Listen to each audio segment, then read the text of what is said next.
कहते हैं कपड़ा, रोटी और मकान, इन तीनों के बाद अगर किसी चीज़ की सबसे ज़्यादा आवश्यकता है तो वो ज्ञान की है, क्योंकि ज्ञान वो इन्वेस्टमेंट है जो उसका डिविडेंड यानी मुनाफा उसका जीवन के अंत तक मिलता रहता है। और अक्सर ये देखा गया है कि हर किसी को अपने पैसा कम होने का या गोल्ड चोरी होने का हमेशा सताता रहता है, लेकिन अगर हम इसी पैसे को और गोल्ड को ज्ञान में कन्वर्ट कर दें तो ये जीवन के अंत तक चलता रहेगा, ना ही कभी ये कम हो सकता है और ना ही चोरी हो सकता है। ये बात कही गई है महानायक अमिताभ बच्चन जी के द्वारा, और ये बात सत्य है कि अगर आपके अंदर ज्ञान है तो आप जीवन में कहीं भी चले जाएं तो आप अपना वर्चस्व जमा सकते हैं। नमस्कार, आप देख रहे हैं द पत्रकार बाबू में सेवादार, और मैं आपके साथ हिमांक चंद। कैमरे के पीछे जो हैं वो हैं सफल सोनी। आज के हमारे शो सेवादार में एक वो सेवादार हैं जो लगातार अपनी सेवाएं लंबे समय से लोगों तक दे रहे हैं। वैसे आपने बहुत से सेवादारों को देखा होगा, सेवादारों के नाम सुने होंगे और देखा होगा कि वो गरीबों में खाना बांट रहे हैं, भोजन वितरण कर रहे हैं, साथ ही उनकी बिटियों की शादी में उन तक सहायता देने की कोशिश कर रहे हैं। लेकिन आज हमारे शो सेवादार में मौजूद हैं महोबा के रहवासी विनोद पुरवाल जी। जब भी बुंदेलखंड में समाज सेवियों का नाम लिया जाएगा तो उसमें सबसे पहला नाम विनोद पुरवाल जी का होगा, क्योंकि विनोद पुरवाल जी वो काम कर रहे हैं जो शायद ही कोई समाज सेवी कर रहा हो। विनोद पुरवाल जी फ्री में एजुकेशन दे रहे हैं जो हमारे देश के लिए, हित के लिए है। विनोद पुरवाल जी से आगे की बातचीत करने से पहले आप हमारी ये रिपोर्ट देखें। बुंदेलखंड में जब भी समाज सेवियों का नाम लिया जाएगा तो उसमें एक नाम विनोद पुरवाल का सबसे ऊपर आएगा, क्योंकि विनोद जी पिछले कई सालों से लोगों की मदद करते आ रहे हैं, चाहे वो गरीब बच्चियों की शादी हो या सर्दियों में कंबल वितरण। इतना ही नहीं, पिछले कोविड काल में विनोद जी गरीबों की मदद के लिए माँ किशोरी संस्थान के माध्यम से प्रतिदिन सैकड़ों लोगों की भोजन की व्यवस्था करा रहे हैं। इतना ही नहीं, जिला अस्पताल में मरीजों के लिए फल तो तीमारदारों के लिए भोजन की व्यवस्था करा रहे हैं, और ये सेवा निरंतर जारी है। विनोद जी की सेवा यहाँ पर ही नहीं रुकती, उनके द्वारा छात्र छात्राओं को आईटी के क्षेत्र में बढ़ावा देने के लिए निःशुल्क कंप्यूटर क्लासेस का संचालन किया जा रहा है, जिसमें 50 से अधिक छात्र छात्राएं शिक्षा ले रहे हैं।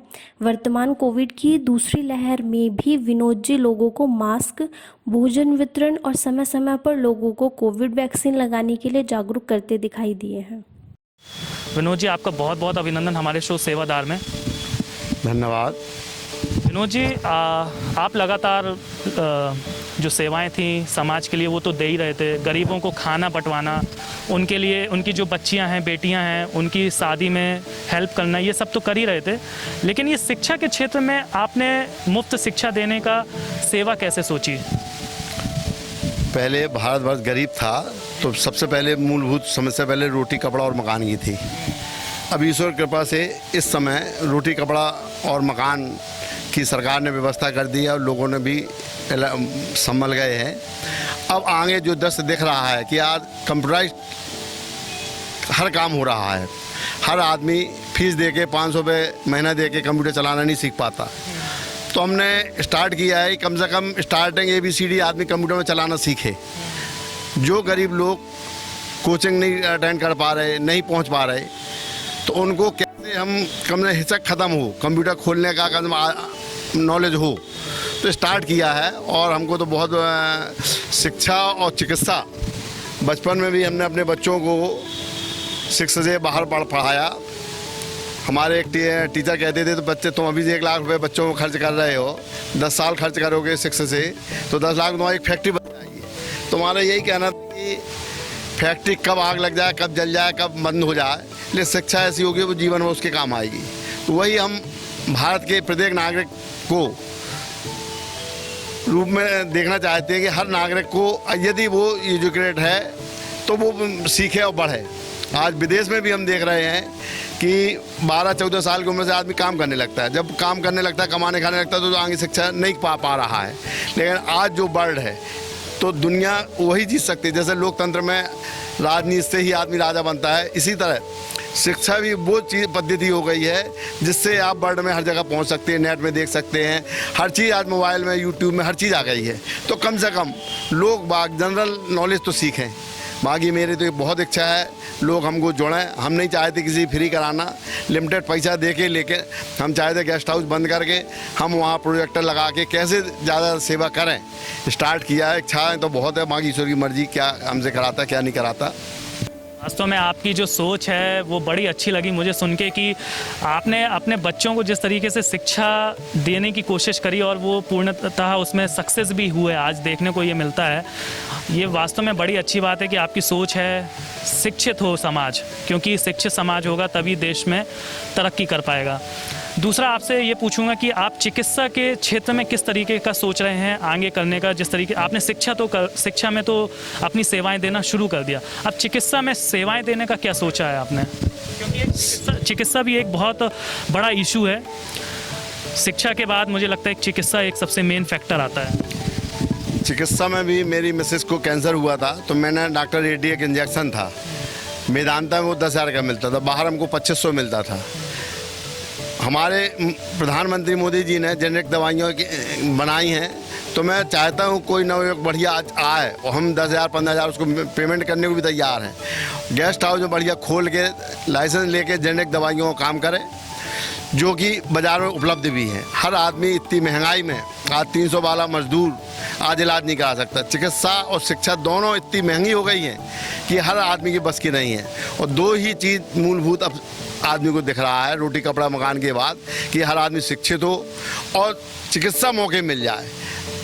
अगर टाइम से चिकित्सा मिल जाएगी तो आगे रोग नहीं बढ़ता, तुरंत क्या है इलाज हो जाता तो आदमी समझ जाता है, नहीं तो मतलब जीवन उनका बचाया जा सकता है। जीवन उनका बचाया जा सकता है।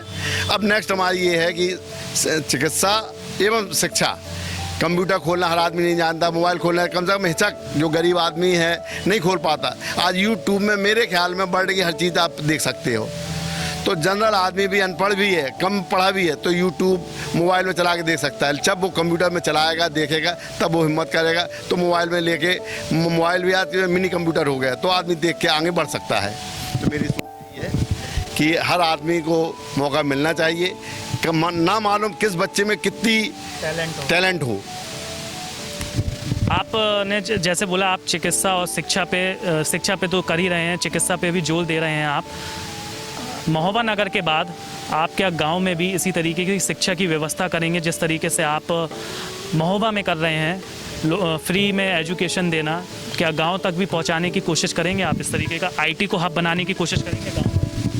हम एकल में दक्षिण में उत्तर प्रदेश के अध्यक्ष हैं, उसमें भी एकल शिक्षा एक टीचर गांव में शिक्षा दे रहा है, सबको प्रोत्साहित कर रहा है, जनरल नॉलेज दे रहा है। हम उसी तरह हर जगह एक एक बच्ची या बच्चे को एक कंप्यूटर देना चाहते हैं जो गारंटी ले कि मिनिमम चार्ज में अपनी हर तनख्वाह निकाल ले और सबको शिक्षित और जागृत करे, जिससे कि नेट से कोई समाचार देना, योगी प्रधानमंत्री चीफ मिनिस्टर किसी में मैसेज में डालना है, किसी अधिकारी गलत कर रहा तो उसकी मैसेज डाल के आगे बढ़ सकता है। तो ये सब हमारी तो बहुत इच्छाएं हैं कि हर गांव वाला आदमी इतना जाने। और देश में जो इस समय भ्रष्टाचार की चरम सीमा बढ़ रही है, आज कंप्यूटर युग में ही सीरियल नंबर से हर चीज़ हो जाएगी तो आदमी उसको कट करके दूसरे काम नहीं कर सकता है। तो हर लोग जाने और कंप्यूटर और मोबाइल की जो क्रांति आई है उसमें सब लोग भारतीय शामिल हो, यही हमारी इच्छा है। तो आपको लगता है कि अगर हर कोई कंप्यूटर चलाना सीख जाएगा तो अवेयरनेस आएगी, जागरूकता आएगी लोगों में, जो भ्रष्टाचार बढ़ रहा है वो भ्रष्टाचार में लगाम लग पाएगा? भाई जागृति जब आ जाएगी तो हर आदमी इकट्ठा हो जाएगा, हर आदमी कमेंट कर रहा। आजकल पहले प्रिंट मीडिया था, फिर अब व्हाट्सएप फेसबुक में सबको कोई भी आपने देखा एक दरोगा ने उसको पीट के मारा, बाद में वो सस्पेंड हो गया। तो मीडिया ही अब ऐसी चीज़ है जो फेसबुक और व्हाट्सएप द्वारा और कंप्यूटर के मोबाइल के द्वारा हर चीज़ आदमी सीख सकता है, भेज सकता है घर बैठे। तो आगे जो सिस्टम अब आ रहा है तो यही युग है। विनोद जी, मैं आपसे एक क्वेश्चन ये है, सबसे अहम भी माना जा सकता है इसको, आपके यहाँ जिस तरीके से आप शिक्षा दे रहे हैं बच्चों को मुफ्त में, तो क्या ये डायरेक्ट एडमिशन लेके कर रहे हैं या कोई एंट्रेंस टेस्ट है? किस तरीके का प्रोसेसर बना रखा है आपने बच्चों को शिक्षा देने के लिए? अभी तो हमारा डायरेक्ट है, हम केवल आदमी की हिचक कंप्यूटर चलाना सीखें उसको धीरे धीरे मोदी जी का हर चीज़ डिजिटल होना चाहिए। हर लोग मोबाइल में ही भी डिजिटल होने जा रहा है। अब आदमी कंप्यूटर में कहीं जाने की ज़रूरत नहीं है। जब आदमी चलाने करने लगेगा तो मोबाइल उस तरह का लेने लगेगा, हर आदमी डिजिटल हो गए, घर बैठे भी काम करता रहेगा। अब वो दिन दूर नहीं है। पहले भारत विदेशों में 50 वर्ष पीछे था, अब भारत भी उसी स्पीड में बढ़ने लगा है और हर आदमी हर गांव नेट के थ्रू पूरे डिजिटलाइजेशन हो जाएगा और घर बैठे शिकायत करना, काम कराना, पेमेंट करना, बैंकों के आधार कार्ड, हर काम मोबाइल से बैठे बैठे हर काम होगा। आपने ये तो बताया कि आप शिक्षा के क्षेत्र में अपना योगदान दे रहे हैं, आने वाले समय में आप चिकित्सा के क्षेत्र में भी योगदान देने का सोच रहे हैं। इसके अलावा आप कौन सा जनहित काम कर रहे हैं लगातार बीते इतने वर्षों से, और लगभग कितने वर्षों से कर रहे हैं आप ये?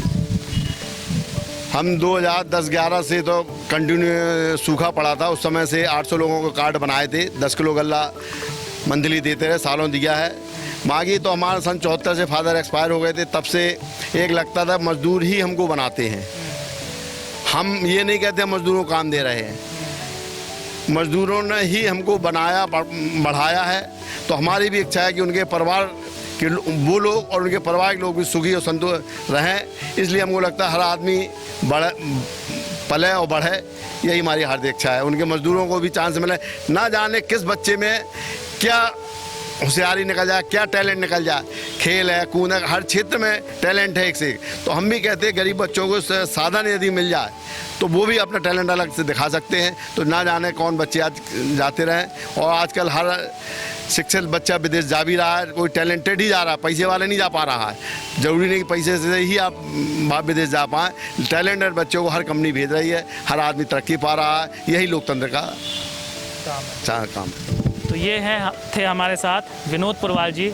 मुझे इनकी बात सबसे अच्छी तो ये लगी कि जो मज़दूर वर्ग के लोग हैं उनका ये मानना है कि मज़दूर वर्ग के लोग ही हमारे देश को में जो विकास की गति देते हैं, ये मज़दूर वर्ग के लोग हैं। ये वास्तव में बहुत अच्छी बात है, क्योंकि हमारा जो देश आज जहाँ खड़ा है, जिस स्टैंडिंग पर है, सबसे महत्वपूर्ण योगदान इसी वर्ग का है।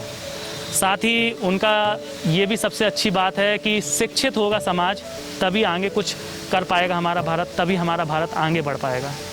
फिलहाल आज के हमारे शो सेवादार में इतना ही। अब हमारी और आपकी मुलाकात फिर होगी जब हम आपको और भी इसी तरीके के कुछ खास सेवादारों से रूबरू कराएंगे। तब तक के लिए आप स्वस्थ रहें, सुरक्षित रहें, और भी खबरों के लिए आप जुड़े रहें हमारे चैनल द पत्रकार बाबू के साथ। साथ ही आपको एक हिदायत भी है, इस समय भारत कोविड की दूसरी लहर से फेस कर रहा है और WHO के मुताबिक बहुत ही जल्द भारत में तीसरा फेज भी आ सकता है कोविड का। इसलिए आप घर में रहें, सुरक्षित रहें। अगर अति आवश्यकता होने पर ही घर से बाहर निकलें, और जब भी आप घर से बाहर निकलें तो मास्क ज़रूर लगाएं, सैनिटाइज़र का इस्तेमाल करें समय समय पर, और सोशल डिस्टेंसिंग को फॉलो करें। अगर आपका समय आ गया है तो वैक्सीनेशन ज़रूर करवा लें, और अगर आप कोविड रिकवर कर गए हैं तो आप ब्लड प्लाज्मा डोनेट करें ताकि दूसरों की भी ज़िंदगी बच सके। धन्यवाद।